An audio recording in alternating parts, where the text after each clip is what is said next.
Devin Jatho revolutionized the content space, and I, like any normal human being, decided to have him on my podcast to figure out what he's doing differently, the reasons why he's getting millions of views, and you are stuck at 500. Enjoy this interview. It's completely unedited. My name's Alex Davis. I'll see you guys in the interview. Let's go. Welcome back to another episode, everybody. Today, I have a real treat for you, Devin Jatho, one of the best creators of the modern era. I have editors that come to me all the time. They're asking, what style do you want to edit in? Because I make content, and they have Alex Hormozi style, and then they have the Devin Jatho style. Devin, you're so iconic now. You actually have your own style in the editing community, which is insane. Like you just, and I assume you're still 19, right? I just turned 20 in March. Oh, congratulations. But for a 20-year-old, you have achieved a level of success that I aspire to be like, and so does everybody listening. So I appreciate you coming on today. Oh yeah, thanks, man. Your past started when you were 13. Does that resonate with you that like a lot of people don't get started when they're 13? Like it takes them a long time to get going. Do you ever think about that? Yeah, I got it easy, man. I sat down and luckily I got into the right environment early and it worked out pretty well. Was that because of your family or was it because of your friends? It was because I didn't have any friends. The only thing that I had was online. My family was one of the families that pushed me towards the traditional route. And of course, I didn't want to do that. So it was just, I had no friends. I need to figure something out. So my friends became online friends, and that's where I kind of got into the correct environment. So I published a book a long time ago that talks about association on 20 as well. And the idea is like, obviously you're the association of the 5 people you're around and you're friends with these online people. Are they the people that are pushing you to start trying to make money? Like where does the thought in your mind spark at 13 years old? Like I need to do something different and become somebody different. So I would say it was I've always had the idea that I never wanted to do the normal 9 to 5. Like I'd rather kill myself than do that. Am I allowed to curse here? Yeah, go for it. Drop it. It's like, okay, I'd rather kill myself than do a normal 9 to 5. So it's always like this underlying fact of I want to do something different. And the only way that I foresaw myself doing that was through gaming. So it wasn't like I was around these 25-year-old entrepreneurs that were just fucking molding me over a certain period of time. It was just the only way I knew how to make money was Fortnite. So I played Fortnite and the people around me were playing for money as well. So we all had the idea of I want to make money from this thing. We're not just doing it for fun. Yeah. I mean, at 13, I was playing Fortnite too. How much time are you dedicating to become a pro Fortnite player where you're actually making money? I used to dedicate hours after school, dude. Like, what did it take to get to that level?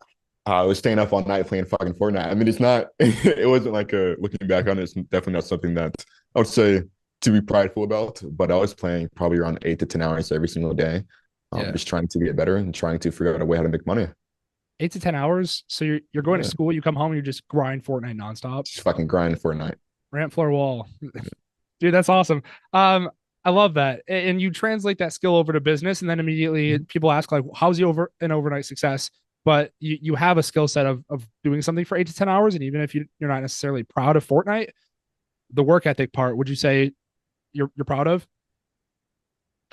Yeah, I mean, work ethic has never really been something that's like, if you knew me previously, it was always like, oh, this guy, like he cheats on tests, he sucks at school, he's failing, like he doesn't really do shit. And whenever you're the guy playing 8 to 10 hours of Fortnite, people don't look at that and go, oh, fuck, this guy is so hard working. It's like, no, he's a fucking lazy piece of shit kid that doesn't want to do anything with his life.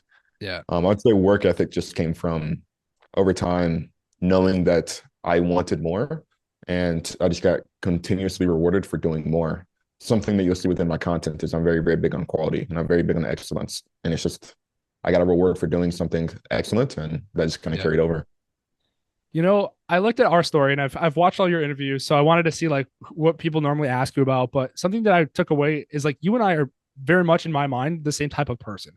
At 13, I was playing a lot of Fortnite and taking that very seriously. And then I started translating, moving into content and business. But the difference between you and I is I'm 20 and I'm not nearly as successful as you are. And I would honestly say that we've both in our lives done about the same amount of input, but you have massively outsized my output. And I'm sitting here studying, like, what was it? Was it a family member, a friend? Was it the quality of content? And maybe it is the quality of content or like the timing or like the type of content. Do you have anything to talk about on that?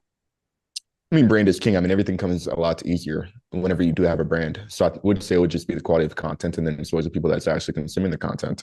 Yeah. Whenever you have the brand. Go ahead. Did you start editing all your content, or did you, from day one, have a team of editors ready to go? No. I fucking hate editing. So from day one, I had a little guy that I knew from Fortnite previously, and he wanted to edit the videos for $5 a video. So I Five started off dollars a doing, video, dude. yeah. Your quality is so good for $5 a video. Oh, no. Now we have 5 people on staff, and we spend multi five figures on the editing team. But previously, we started off at $5 a video. How much does one of your reels cost? I don't know. So we have 7 editors on team currently, and we kind of switch in between, and they do different parts of the videos depending on the video. Okay. So yeah, I couldn't give you like a per video No, it's rate. good. I run like an editing agency, like short form agency. So I go from like $10 a reel to $100 a reel, and I always Yeah. try to gauge the quality. But sometimes people that do $10 a reel outsize the people that are doing $100 a reel. At 17, I decided I wanted to be an entrepreneur, and some people who make a shift from the 9 to 5 to I want to make my own income and do that thing, maybe make the shift into content as well. They start getting a camera, they start doing podcasts, they start clipping up reels, and there's just so much of it now. Would you agree? Yeah, 100%. And I do like find myself, even though like I try to put out the best quality content possible, I still find myself falling short. How could somebody who's just getting started, even with their phone or whatever, like really ramp up the quality so that people actually stop and they actually listen to their content and it's not just getting 200 views every single time? So by quality of content, are you necessarily gearing towards the quality of information or the appearance of video? Let's start with appearance because I definitely want to go to the body of the video afterwards. So appearance of video. So I mentioned this previously, but I want to show you now that we're talking about it. So actually, TikTok is blocked off of my phone. Okay. Okay. So if we were to open up TikTok and we were to scroll through 10 videos, those 10 videos would all not be high quality. Most of them will not be done on camera. Most of them will be some 16-year-old girl recording on the iPhone 13. Yeah. So I think that the quality of appearance is not the most important thing. However, if someone wants to increase the quality of appearance and they only have their phone, well, the first tip would be to use the back camera instead of front. Back camera is going to be automatically better. And then as well as also on the camera settings, assuming that you have an iPhone, I don't know about Samsung or Google Pixel, Yeah. but assuming that you have an iPhone, you can switch it to 4K recording. And then as well as also probably one of the more important settings to change is going to be if you go to your camera settings and then you go to what will be called formats, you can click on formats and then it will show high efficiency or most compatible. If you switch it to most compatible, that'll make your video less blurry. And so those would be the two main settings that you can switch on your iPhone and use your back camera. And then ensure that you use high quality uploads on Instagram or TikTok, whatever you post, or whatever platform you're posting on, which is just a setting within the platform. Okay, cool. Now let's shift to the body of the content because, like you said, there's 13-year-old girls that don't even try and they're blowing up. I mean, Hawk 2 is like the most famous person in the world, and that wasn't even like a high quality video. But like, what does it take now to make a video that you know is going to go viral? Okay. Um, Sorry, I kind of just like left that question off there. you're good. So, I mean, the Hawk 2 girl and the videos I was speaking about previously with the 13-year-old girls, I mean, those would be entertaining videos. And I would assume that most of your audience, and including you, would be more so geared towards making educational videos because viewers that watch entertaining content want more entertainment. And there's no money to be made there because then you compete with people that sell entertainment. You're going to lose to Netflix at $7 a month. Yeah. So if you want to make money, I would go under the assumption that you're making educational content because people that watch educational content seek more education. And in that context, I think it's just a lot of people throw around, well, your video needs to be valuable. However, I feel like that's not necessarily the easiest way to conceptualize what your video needs to be. Yeah. I would say if you can look at it as, is your video useful? I love useful. That's my favorite word. Yeah, it's good. I think that would be a better way to look at it. So it's purely just based on the fact of, is this video useful? And after someone watches this video, do they go, oh, I would have never thought of it that way, or I never thought of that before. And then they actually learn something. Okay. So I have a friend in college and he's friends with Tappa, the guy who I assume you know Tappa. And when we sit down to talk about content, like researching, we kind of like made a mental model that like you can research anything and you could teach somebody how to do something that you don't even yourself know how to do. So my question is, what is your advice, or do you think that this is okay for somebody like, let's say, a 17-year-old kid to go on a ChatGPT to start writing up like, hey, give me a video idea on how to make $1 million and like framework it out. And it's very like educational. You learn a lot of stuff, but the person speaking, the talking head, has no idea what they're even saying. And they just used a bunch of like research off ChatGPT and Google and articles. And Like, do you know what I'm saying? So there's a term named viewer depictable, and that is, can the viewer actually see themselves putting in the value that you're giving them within the video? So can the viewer see themselves doing that? Now, Okay. the biggest roadblock for someone, let's say, for example, the 17-year-old that's teaching other people how to make $1 million, it must be very, very visually apparent that he's a credible source. Because if he's not a Yeah. credible source, then his value is no longer valuable. Yeah. Because if I don't believe that it will work for me, I have no reason to believe that it will work for me because he's not done it himself. Because if he knew how to do it, he would do it himself. Okay. And then on the flip side, if somebody just like 17-year-old kid has no life experience, they don't even like really have anything going for them. How are they able to become educational or entertaining when they have no resume, they have nothing to teach, they don't even know like how to be entertaining? Well, then if you look at what we do, it's social media. So, for example, if someone came up to me, let's say, for example, a 40-year-old is happy paying me for social media help because they assume that I know more because I grew up in the generation of social media. However, if it was maybe I'm a life coach, obviously there would be some sort of resistance there. Yeah. So I think it's just choosing what you're speaking about. And I think that will do a lot of help, because if you're trying to tell a majority of the population how to live their life, or maybe it might be a tip about fitness and you're not that big, it's like, I mean, you're kind of fighting an uphill battle. But if you position yourself correctly, I wouldn't see an issue with a 17-year-old coming and telling other people how to do things, as long as they're open to it. Okay. Okay. So it's more of the how I have done this rather than how you should be doing this, that type of mental shift. I think everyone starting, it's always how you should be doing it. But I think at some point, as long as they are actually trying to get good at what they're saying, they Yeah. eventually switch to the here's how I've done it. Yeah. Somebody like a friend, I don't know if you've seen Kellen. He does a lot of faceless channel stuff. He has a very similar style to you. But when he speaks about social media, he talks about faceless channels, which he does have like credibility in that era. So I could easily see like if a 17-year-old kid has never done anything, they could start like a faceless channel, get some level of success, and then use social media and their own personal brand to talk about that success. And then they can kind of build off of that. Is that kind of like what you're going down? Yeah, yeah. I mean, I'll just say that the niche is probably the most important thing. So, for example, someone that's 35 is willing to pay the 17-year-old that's working on Instagram money because the 17-year-old obviously knows more about the Instagram than 30-year-old. Yeah. But Yeah. then if you were to flip it around to life coaches, like no matter which way you flip it, it's a it can be done, but it's difficult. Okay. And so what about as far as when you start a channel, the 17-year-old, we're going to keep in this avatar. 17-year-old starts a channel and like their first goal for some reason, because of society, they want to go viral because they think that that is the best metric, which I don't agree. And I know that you don't agree with virality is the first thing that you need to focus on. Indeed. So they're doing a bunch of silly stuff. They're talking about cats and whatever they think is going to go viral.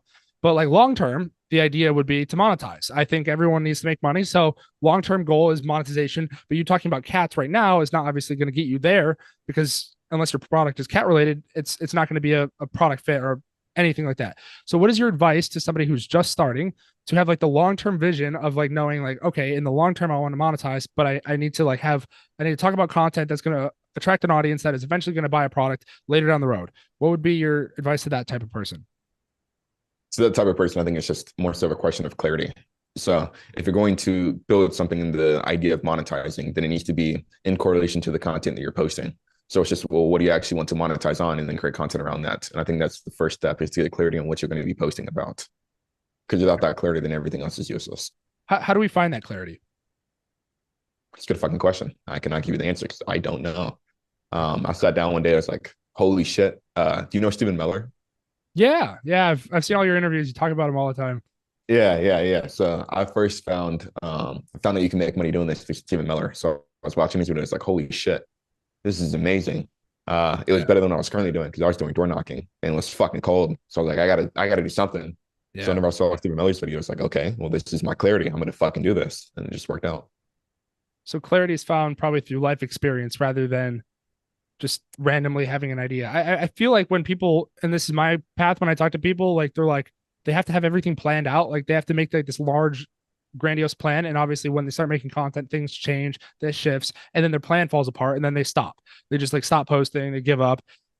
But what you're saying is like, if you see somebody who's done something successful like Stephen Miller, then you can at least know that it's possible. So then you can just start going towards the direction, and then eventually you'll figure it out.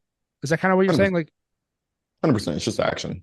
So like, like this wasn't the first thing that I did. yeah. Like I did a bunch of things previously. I made content about other things. And just this was the thing that was successful. But I took action on other things, so they just didn't work out.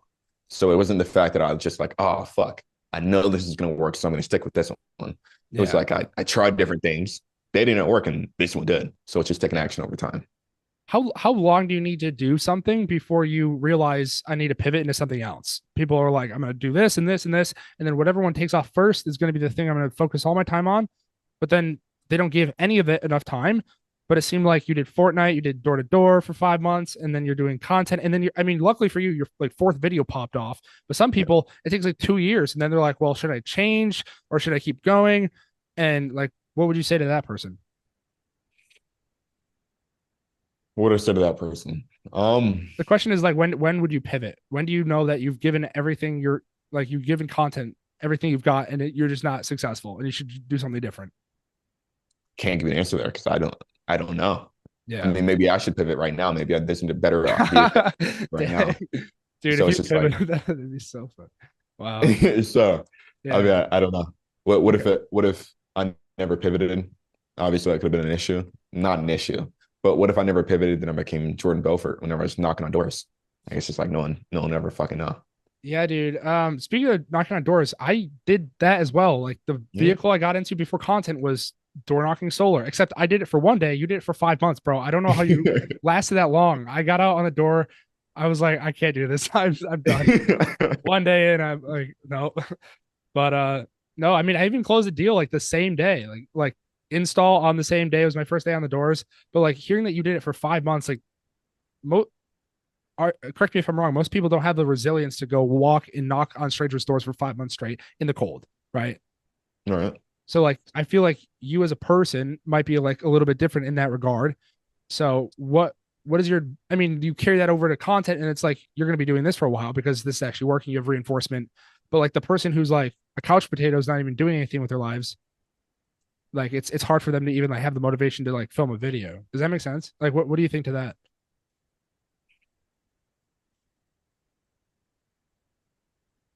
I think it was just pressure. So the only reason why, I mean, obviously, if I found an easier job that paid the same, Yeah. I'd go for it. Like it's not like I was just like, you know what, I said I'm gonna do this, so I'm gonna stick to it. No, if I was out there and it's because I did it in the hot and the cold. Yeah. For the 5 months, I started in like probably June. So I started whenever it was hot and I ended when it was cold. If someone would have came out to any point in that time and told me I'll pay the same exact money they're getting paid now to do Yeah. something easier, I want to be like, oh no, I said I'm going to stick. Fuck that. I'm going to do what's ever easier. Yeah. So it's just the situation that I was stuck in. And then he's also, I don't think it was that bad. A lot of people hate on door to door, but I don't think it was that bad of a job. I don't know if I just got lucky or, um, yeah, I got a big smile and people treated me nicely. So Did you make a lot while you were door knocking, or were you basically not making anything for 5 months? I probably did like probably my best month, probably like 4 or 4.5, which Yeah. coming straight out of high school, just graduated. It's not horrible. Dude, I know thousands of kids that hit the doors and they make nothing. I have Yeah. friends like right now that are on doors today as we're speaking, doing this interview, and they're knocking doors, and I know they're not going to make anything for the whole month. So I guess the whole reason I'm saying this is because while I'm doing my research about you, I'm trying to figure out like what makes Devin different or more successful than every other person that has also tried. And I found like, okay, you're in Fortnite, but you weren't just in Fortnite because every other person while we were 13 was also in Fortnite. You're a professional Fortnite player doing it for money. And then you're like door knocking, but for 5 months and you're actually making something rather than people who do it for 3 years and make nothing. And then it's like you're doing content, your fourth video explodes. Like there's like a string that follows all those activities that says that Devin is just like a little different or is doing something different than other people. So I don't know if you've ever self-analyzed or like put it together in a framework. If I could like show people how to do that, that would be really helpful, I think. I have a higher expectation that everyone else has of themselves. Okay. Of yourself, you have a higher expectation of yourself. That is the main thing. So I mean, like that would be. I mean, I don't know, of course, but that would be like the main thing that I believe would be the thing that would set myself apart. I have a very, very big delusion that I am undoubtedly just born to be better than everyone else.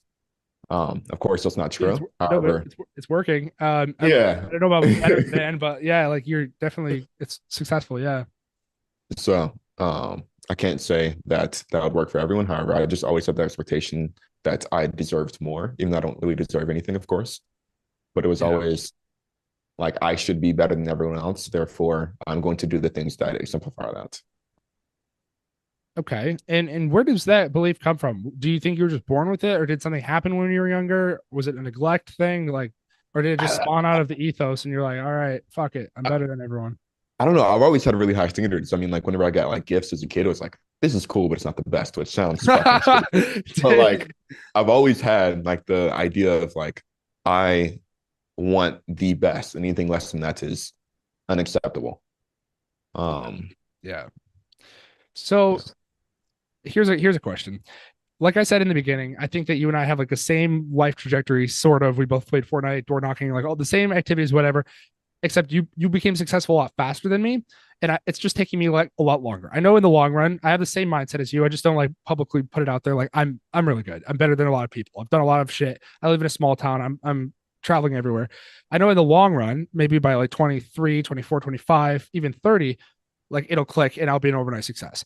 My question for you is, do you think it's better to have success later in life, learn all the crappy lessons up front and have to go through all the shit? Or do you think it's better to be successful fast and when you're early in your 20s and then maybe lose it all later on, or not even lose it, but just be successful earlier on? What do you think? what do I think? I just want to go and preface that this is I think, I don't know. But Yeah. I think I mean, it sounds bad because obviously I would not choose to not be successful now.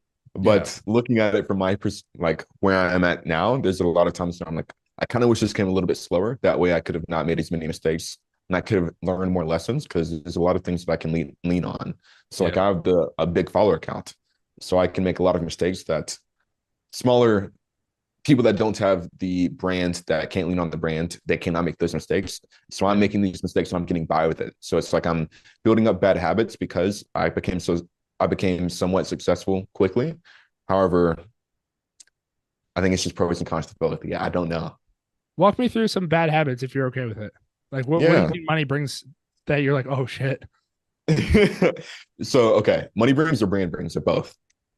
Mainly money. I think I mean brand follows money, so it's like the same thing. It trails back to you eventually. So money wise, it's just like you there's a lot less friction to everything. There's a lot less inconvenience. So Yeah. like if it's ever like I want Uber Eats, it's not like, oh, do I want to spend my money on this? It's just like, no, I just want Uber Eats. It's Yeah. like, do I want if I see like a wallet, it's like, oh, well, how much is this wallet? No, it's just this is a sick fucking wallet. Let's go and get it. Yeah. So that's one thing, it's just not being told no enough. For the brand, I would say one of the biggest things is just like I'll lean on it for the business. So whenever it comes to hiring, we don't have okay, we do have really good hiring. Whenever it comes to hiring, I'm not so stuck on that one individual that might be a good fit. I'm like looking at it from a perspective of I don't really give a shit if like I know that I'll find someone else. Like there's 1,000 other people that applied. So maybe I'm missing out on good applicants that I had too big of an ego to actually fill through. Yeah. Okay. I'd say a lot of it would just be ego. And then as well as not being told no. A lot of people make the argument like ego's bad, but ego got you to where you are. And ego's getting me to And where I'm going, which is right behind you. And it's gotten everybody that's successful materialistically in this world to where they are. So I think a healthy ego works. I think ego falls apart when you start to use it against other people, which you don't do, I assume. And even if you did it, like you seem like you're a good kid. So it's not like you're like trying to hurt people. I know some people that are like really like narcissistic and they're like they don't even have success. They're just trying to like rip people apart for no reason. Um, do you like a lot of stuff outside of work? Like you're in Tennessee. Do you go to like Nashville party? Do you like do any of that kind of fun stuff? I go to sleep at what lay down at 6 to read for an hour, then I go to sleep at 7 p.m. Go to sleep I at do what time are you waking up? 3 a.m. What are you doing at 3? I wake up at 4, bro. You're like this is what I was trying to figure out. You're ahead of me, bro. Shit, I'm waking up at so, 2 tomorrow.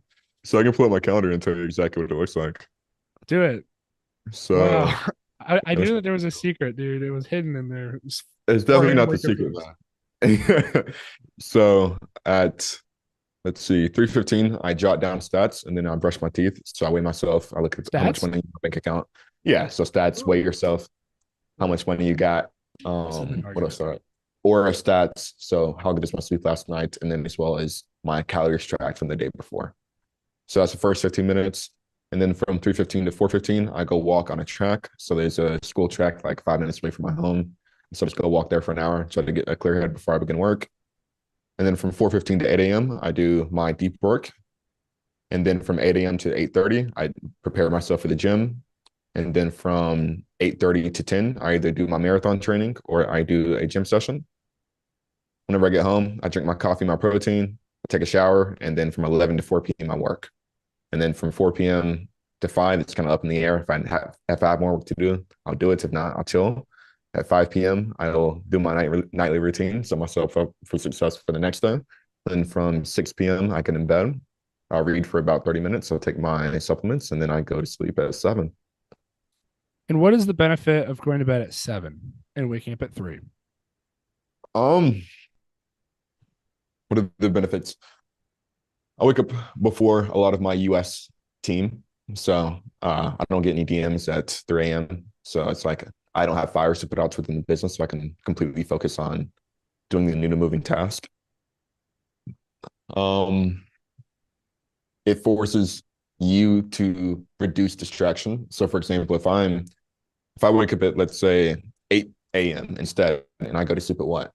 That means you go to sleep at 12. If I'm up at 10 p.m. at night, I'm gonna get into some shit that I don't want to get into. You know what I mean? It's just like you're opening opportunity to do things that you know would probably not put you further to your goal. So it's more so just a discipline thing rather than anything else. So I'm huge on deep work. I think Cal Newport killed it when he wrote the book. And I have this whole idea, like, it doesn't matter when you go to bed or when you wake up, but the time that you are awake, like what the hell are you doing during that time? Auditing that and figuring out, am I spending it, watching porn and hanging out with friends and doing stupid stuff? Or am I actually in deep work sessions, working on a business, filming content, doing outreach? And I've started, like, I used to do like the 5 a.m. all the way till 10 p.m. and I would go to bed at 10 and wake up at 5. And I still do that. But then I also, like, sometimes I just can't shut my brain off. So I'll stay up till midnight or 1 working. And I mean, I don't think that it has any negative effects on my life, but hearing that you go to bed at 7 and wake up at 3, I've never heard that routine before. I don't know if you've like looked into it a lot. So one thing I will say, I paid a guy named Billy. Shout out to Billy. I don't know his last name, but he's a health coach. Yeah.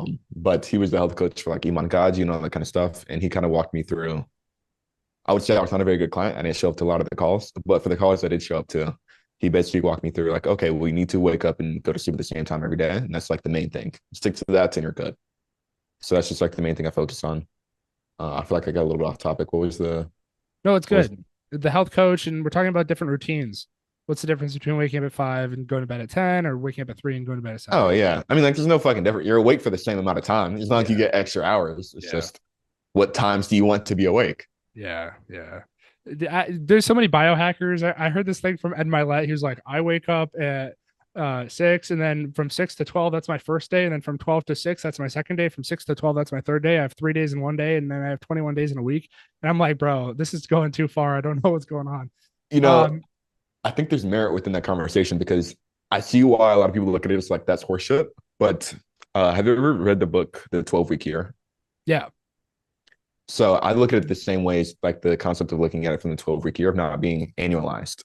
So it's like whenever he does that, of course, it sounds like horse shit. But if he can get that done in his mind, I could definitely see the benefits.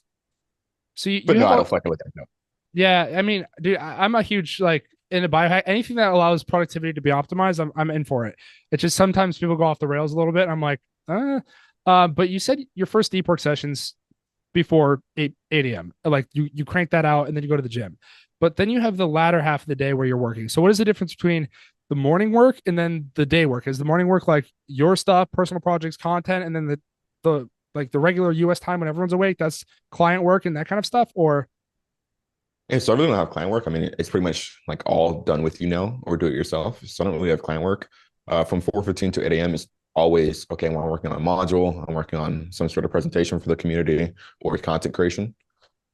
And then from 11 to 4, which is like my medial task, I don't really take that many meetings. You're the only meeting on my calendar. So I have a 15-minute leaders consult with the exec team within the company, and I take that for 15 minutes. But other than that, I don't have any meetings. It's just typically, it's just a shit that doesn't take a lot of time. So like, I lied. I do client work. So we have like video reviews within the community. So I'll sit down and review a couple clients, give them the feedback. You said what? The BRB, what is it? Video reviews. Oh, videos. Okay, okay. Yeah, yeah. Yeah, okay. So yeah, I guess client. I mean, like I guess client work, and then just whatever else needs to be done. I'll typically leave that portion open, and I just figure out what I want to do. But everything that I need to get done is done within that first block. And do you travel a lot? No, I would say I'll probably travel maybe 4 months out of the year at max. And where do you go when you travel? Is it just Miami and So we went to Miami for the first traveling session. Typically, whenever I travel, is to record a course. So we went to Spain this year to record media masterclass, and we dude, went there that's for 3. so sick. What? Yeah. Okay. So my director of media and the guy that edits, well, used to edit a lot of my videos, he lives in Spain. So I was like, you know what, let's go see him. So we flew out to a couple of members from the team and we went to Spain. And then other than that, it's just I fly around to go speak at events. So I spoke at one of my previous, I speak at a client's event in September to go to Dubai. And then I spoke at one of my previous clients' events, Brian Mark in Canada. Really? Yeah, What do you charge as a speaking fee? Do you make a lot of money doing that? I don't charge a speaking fee. I'm Oh, interesting. Yeah, if it was someone random that messaged me, it's like, all right, Like eight well, grand. Yeah. what's the setup? But if it's just Okay. like, I know this guy, I like him, it's like, fuck it, pay Yeah. for my first class flight, and we're good. Sweet. Okay. What are you guys doing in revenue right now monthly? You don't have to share if That's you don't want to, bro. yeah, yeah, No, you're yeah. chill. You're chill. I know you guys are around 7 figures or a little less or over whatever. Which 7. is, dude, it's insane that for 20 years old, I don't, you have so, like, you give me so much motivation and inspiration. You don't even understand. Even though we've like just now met, like for the last couple of years, if I didn't see somebody like you hustling, I would not be able to like see like a North Star and like figure out where I need to be at 20 years old. And there's only a couple other individuals that are in our age group that are doing what you're doing. So all props to you, man. Because without you, like there wouldn't be a lot of people I feel like that would know where to go or how to get there.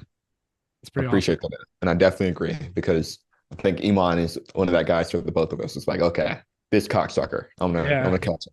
bro. Yes. What have you and Iman met yet? Because I Uh, have, bro. I got to connect for you if you're down for it. Have you heard of Matt Shields?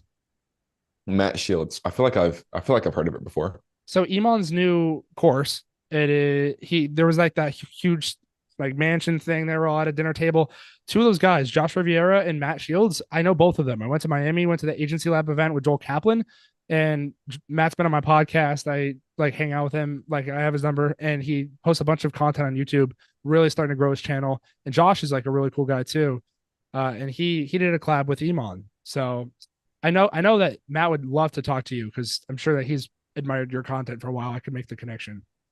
Yeah, yeah, that would be cool. I definitely want to talk to somebody that doesn't want to talk to me though. Like unless they know me beforehand, it's like I don't want to have the conversation. So I'm curious, why not just reach out to these people like Iman or whoever you want? Do you do that? Like, do you just DM people? Because you have such a big platform. I mean, I would assume that Iman, if he's seen my face, he only seen it once, and I would assume that he doesn't have like that much of association with me. And I'm not someone that wants to reach out to someone, hey man, do you want to connect? Like it's just like I think eventually, whenever the time comes, if there's a natural occurrence to where our paths meet, then it'll be cool. Yeah. But if that does not happen, then I don't like the idea of just being like, hey man, my name is Devin, I do this. It's like you'll see me sometime and you'll definitely see me on your page more often. So we'll talk whenever we get there. Interesting. And I'm sure that Iman will eventually see your stuff and at a certain level he'll reach out. I think that's yeah, he reached out to Matt when Matt got to a certain level too. So that's pretty cool. I approach it from a whole different standpoint. I'm like a lot smaller with the audience size than a lot of people. And I'm like, hey, you want to come on the podcast? You want to like, are you in Miami for an event? Like how can we connect and collaborate? It served me pretty well, but I could easily see like in the wrong light, somebody might take it the wrong way, or Yeah. it might just not start the conversation off in a good way. Yeah, and then I think it's just like the type of person. Like I don't know if you can tell, I like being in a fucking dark room, I like being by myself. Yeah. That's me. So you would call yourself like an introvert, or would you say you're more extroverted? I don't like those labels. Yeah. Okay. Well, like, Yeah, do you like being alone with people or like by yourself working? Like, what is your ideal environment? I like being with people that are like-minded. Yeah. However, this might be limiting belief, but I live in Tennessee, Chattanooga, and I'm also Oh, 20 years old. yeah. So for So for someone that would be doing something similar to me, it's like they're either 35 or they don't live in Tennessee, Chattanooga. So Yeah. it's just right now I'd rather be alone. But like whenever I do eventually move, I could see myself being a more sociable person. What are some stuff that you wish that more people asked you about? You have such a big platform. I'm sure that there's a part of you that you don't share, and you're like, dang, I wish people would talk about this or ask me about this or knew that this was a part of me. That was a good question. Um, I really don't come into these having like a set thing, like, oh, fuck, I really hope you ask me about this. It's just No, I'm it's good. always here to This one yeah, always trips people up because they're like, yeah. dang, I don't know. I mean, most people don't really know anything about me just because, all my videos are like, here's value, and that's pretty much it. Yeah. Um, I guess fun facts about Devin Jatho. I really enjoy cologne. I have a collection of like Bro, I seven. told you we're the same Yeah. person. I have so much Yeah. cologne. It's nuts. Yeah. Do you like Clive Christian? A little bit. Yeah. But I've never bought it. I'm not a huge fan. I like Versace or Creed or I mean those are Oh, like fuck. super like well-known ones. Um yeah, Aqua di Gio, like I don't know. Okay. We got to give that a designer. We'll go back to niche. We'll talk Yeah. about that offline. Yeah, yeah. But yeah, man, I don't really live that interesting of a life. Like there's not much to give you. Where would you say your goals are right now as far as being 20 years old? You've done something that not I would argue that not a lot of grown people have done for your age. Where do you feel like you still have room to grow? Where do you really see yourself getting to in the next 5, 10 years? I think the room to grow is everywhere. Um, where do I see myself in 5 to 10 years? I can't visualize myself in 5 to 10 years. My next goal that would be sick to hit would be a mil a month. Um, A mil a month, bro. Wow. yeah, that'd be cool. And that'll come Yeah. soon. Yeah. But What would it take for you to get there? Is it just more content, a bigger audience, higher ticket products, more selling? so right now we're working on our product line. Previously, we only sold stuff for the agency. Now that we shut it down, the ticket was 10K a month, and that was just like we just sold that. But the issue with the agency, with the content agency in specific, it's just that at a certain point, if you want to scale, you must reduce quality, and that's not something I was willing to do. So then Reduce we built it quality. out Why do you think you would need to do that? because the potency is always going to be within the founder. So if my main skill, if I'm the skill set that drives the company's quality within the actual service itself, because what I would consider the content guy within the company. I just know the most about content within the company, which then again could also be a limiting belief.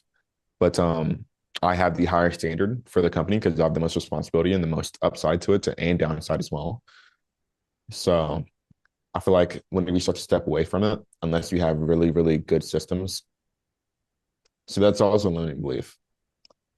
One of the bigger things that I had an issue with was the fact of getting other content creators to come help with the agency. And if the content creator's actually done it himself, they are expensive because they now have leverage to do whatever the fuck they want. Yeah. So if a guy has 200,000 followers all through organic and his videos are blowing the fuck up, it's like, can you really offer that guy, hey man, I'll pay you a set salary whenever it's just like, fuck that. I can make a product and make that in 2 days if I make a launch. Yeah, So that but became this bottleneck for us. wouldn't that be how big companies are built? You find people that are more skilled and more crafted, and yeah, you have to sacrifice capital that you've made to put them on a salary and find something that they're okay with. But now you have somebody who's better than you at a skill set running the company, and now you get to step away. Like, wouldn't you make that trade or? Yeah, like, I would make that trade 10 times over. We hired a lot of people that were script writers, copywriters that were very, very successful copywriters that knew exactly how to write scripts and all that good stuff. But it just never worked out. It was never done to the quality in which I liked. And then as well as also I hated the idea of having to wake up and be like, fuck, 10 people get to demand my time. It's like, fuck you. Yeah. So So that yeah. dude, that's an interesting belief. When you say it doesn't work out, is that more of the like I didn't give it enough time to work out, or you think that they're not good enough, or even if you gave them 3 years to like master everything, you just don't want to waste the time? Like, what do you mean it didn't work out? I think every skill can be taught. Okay, I think it's just the amount of time that you're willing to input into that person. sure. I would say for the vehicle, whenever it came to the decision on which vehicle we're going to create, Yeah. agency would not be the best vehicle to go down, Yeah. at least for us and what we wanted to do and what our goals are. To get Okay. to $1 million a month within an agency and profit, It's hard. that's fucking hard. Yeah. Yeah. And dang, is that the ultimate reason why you just burned your agency down because you knew the vehicle itself was capped out at a certain level? Yeah, I mean, like we sat down and we like looked up because I was trying to make the service fucking perfect. I was okay. We have this editor here. We have a sound design here. A person that does sound design for the videos here. We Yeah. have director of media. We have a copywriter that does the visual hook. So the first 3 seconds of the video. We have a copywriter that's just designated to only do visual hooks. Like we were trying to Yeah. optimize every every portion of the content assembly line. And then whenever we got to it, it's like, okay, so this is how much we charge and this is how much we make per client. So this is how many clients we need to make $1 million a month. And Yeah. it was like this outrageous number. And we're like, there's no way that if we wanted to, I believe I could have done it, but it's like, there's no way that I'd want to do that. Yeah. Yeah. Yeah. I agree. I think selling an online product or having a recurring subscription is insanely more beneficial in the long term. Um, I think it's also more beneficial to the client as well. yeah, yeah, they get more attention on a smaller boutique agency than you have thousands of clients, and you're like, your goal is 1 million a month, and their goal is I want to grow a channel. It's like I can't even talk to you because I have 1,000 other people. No. I think for content, of course, you don't want to be in the lowest ticket. Like the more money you pay, of course, within any online product, the more access that you're going to get, the quicker you're going to Yeah, get the results. But in content, I think it's much more beneficial to learn the skill of content creation rather than outsourcing it because there's 5 steps to creating a video. You have the ideation, you have the scripting, you have the recording, you have the editing, and then you have the SEO. You can only outsource 3 of those 5 things. You can only outsource the SEO, the editing, and then as well as the ideation. The person that's making the actual videos themselves, they must script and record. yeah, So it's if they can get better at that skill rather than trying to lean on someone else for the responsibility of the content's performance, I think that that person will do much, much better. yeah, yeah, So I would say even for like a creator, it would be better if they went and tried to learn the skill through a course or whatever they might do even by themselves than paying an agency to rely on the performance of video. could you even argue that the agency, if they were like babysitting the client that much, then it might be the agency's fault? Like the agency could be like, hey, listen, you have to do these 2 things, which I already know that you would tell your clients. Like, Yeah. I can't help you at all with these 2 things. Go do this. If you suck, I'm sorry, we can't help you. Like, it's done. That's like, I feel like that would just be a setting expectations thing. And then like if you don't hear from them for 3 weeks because they're not getting better at filming, it's like, sorry, but we'll take care of everything else. What do you think? I think definitely. However, I am big within reputation. And if that one person doesn't do those, if that one person comes in, it's like, even if you set the correct expectation, he's just gonna have that one fucking client. And Yeah, $10,000 a month. you're right. If someone looks at their fucking at their P&L sheet and they see 10K, 10K, 10K, 10K every single month, it, and they're like, I really don't want to do these 2 things. It's a rough situation. Yeah. Well, so what's the better play now? Is just info products and software? What is it? Well, I don't foresee software being very helpful within content unless it comes to just the creative side of like editing and all that kind of stuff. Yeah. Um, yeah. So for now, for me, it's just we have 3 programs: low ticket, mid ticket, high ticket, and it's geared towards where you are within your business, and that's just the business model that we're going to stick to, and what we found to be working a lot better than the agency. You talk about reputation, and I want to touch on this with especially selling info products because I have a lot of experience doing this. This is how I make money. I teach people how to get their first client. Like I own thefirstclient.com, and I could do this and run this up to $1 million a month easy. The amount of selling required is minimal. But what I find is, and this could be a product problem, a mental problem, I don't know what it is, but I find like the consumption of just any course or just one-on-one coaching or done for you coaching, whatever it is minimal. Like 30% across the board, like 30% of people will consume and actually use the product, go through the course, do the calls. Like I would have people send me $2,500, turn around and just never call me again. They'll block me. And I'm like, bro, I just give me, like, I can refund you your money back. What has gone through your brain as far as making sure that the product style to the point where you can't really have a bunch of students saying, well, Devin's thing is crap because I didn't use it and I'm not successful because I don't put in the work. What do you think? So the first module within the course is named within every single course. There's 30 different course materials. first module is always going to be welcome to whatever the course is named. And then we go over a very, very clear expectation. Now, my favorite one there would be the reframing of how to look at the course. So as soon as you join, you must watch this module is unskippable, and you're going to sit down and watch it, and you cannot speed it up. And that module is basically saying, hey, there's two different hills. This is where you are, and this is where you want to be. Now, what you may have come into this course thinking is that I'm going to give you the bridge that's going to get you there. However, I'm not going to give you the bridge. That's not what this course is. This course is the nails, the rope, and the planks sitting on the current hill that you're on. I am just the resources and the materials for you to build with. If you choose not to build, you will not get to this hill. Now, what I can promise you is that these are the best fucking tools that you ever fucking find. You bought the best fucking thing you can buy. But if you want to build that bridge, you must take these tools and build that bridge. And that's been like that was probably like one of the biggest changes in like people looking at it like, oh, okay. If I don't do this, this is my fault. Okay.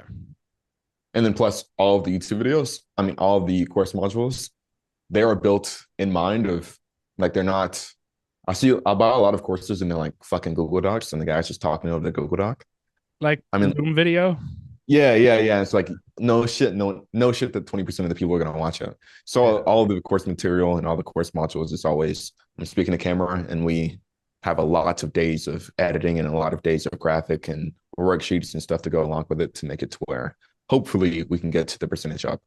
I think right now in the high ticket it's like 66%, which isn't bad, especially for the high ticket. What do you host it on? How do you track it all? We host it on, so I'm pretty sure the course modules are hosted on Circle, and they are put through, they are embedded through Vimeo, and then the website is hosted on, the website is hosted on WordPress. There we go. I don't know if you can tell, but I don't handle this shit. But yeah. Oh, no, you're good, dude. No, look, at least you know a little bit. Okay. So 66% on the high ticket. Do you find that, and you don't have to share this, do you find, I've talked to a bunch of other people who sell information, that you get a bunch of chargebacks and refunds, even with the clear expectation, somebody will watch the video and be like, fuck Devin, I'm getting my money back. And then they'll charge back, refund, or they'll go through the whole thing and then they'll think that they're smart and then try to charge back after they use the whole thing. Do you find that, or how do you mitigate that? So I've refunded 3 people within the lifetime. That's good. Yeah. Good. One guy, he had an Amex and he went through the program. He even got some servicing from us, but you can't beat a fucking Amex. Like we had contracts with everything, but if someone charges back with an Amex, they're getting fucked. So that got refunded. And then the other 2 were just like, hey man, like this looks cool and all, I just don't really like you all that much. So I'd love to get my money back. Yeah. No, I talked to this guy who ran $1 million a year education business, and they had like $30,000 per month in refunds and chargebacks disputes on Stripe. And it freaked me out. That was like the ultimate reason I'm like, I can't sell information anymore or one-on-one coaching or courses or anything, but people are still doing it and they're obviously successful. So maybe I'm missing a piece. So I figured I could ask you, and then maybe you could, like, if you've only had 3 people ever refund you, then you must be doing something different. Or yeah. I would just say first impressions are a huge thing.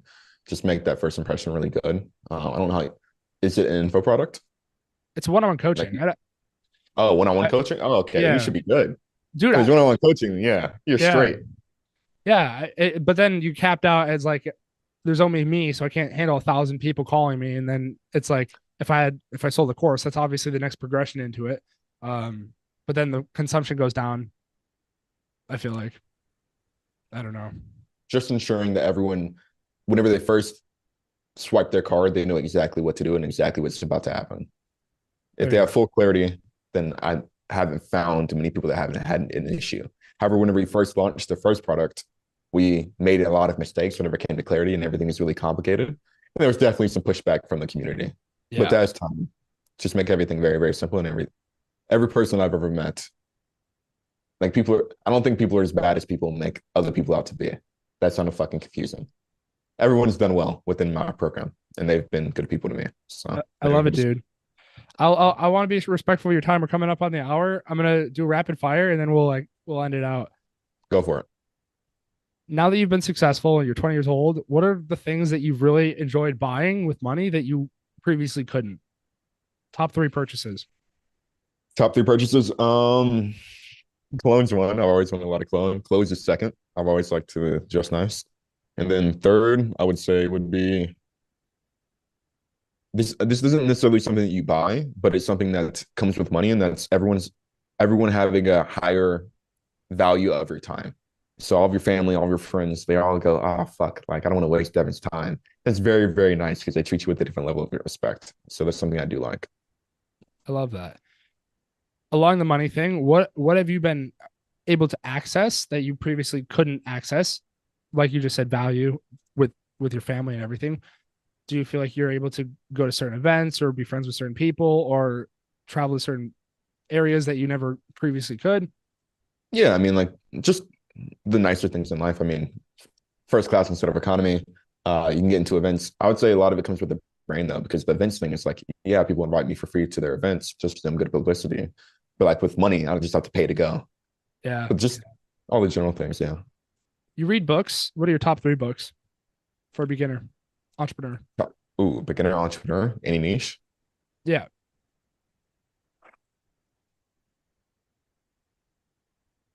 I don't want to say the most bland fucking books that everyone else says, but Make it grow rich. Yeah. yeah. Like I don't want to say that shit, but that's what's coming to mind. I mean, I think Rich Dad Poor Dad is the best at changing your mindsets whenever it comes to how you look at money. I think Essentialism is a good book to read just because whenever you first get started, you want to do everything. That's good. Yeah. And then for the third book, uh, I think Have you ever read The Almanac by Naval Ravikant? no, I have it in my library, but I've never read it. Yeah. I've heard you talk about leverage and that he talks about it an insane amount in the book. But that's the third book I always recommend people is The Almanac. Such a Cool, good that's book. my third book then. Yeah. Cool. And then the last question, I know you said you don't really have any goals, but where do you where do you see yourself in 5 years? Or like, where do you what is something you really desperately want to achieve? And what's the next like milestone that you're trying to get after besides $1 million a month? To be proud of myself. What does it take to get there? What does it take to get there? Knowing that you did what you said that you were going to do on a daily basis. That's a banger answer, dude. I appreciate you coming on the show. Of course, Alex. Where can everyone find you? Where can everybody find me? They can find me pretty much everywhere, just using Devin Jatho, DevinJatho. Instagram, YouTube, TikTok. Those are pretty much the only places that I post. Thanks for coming on the show, man.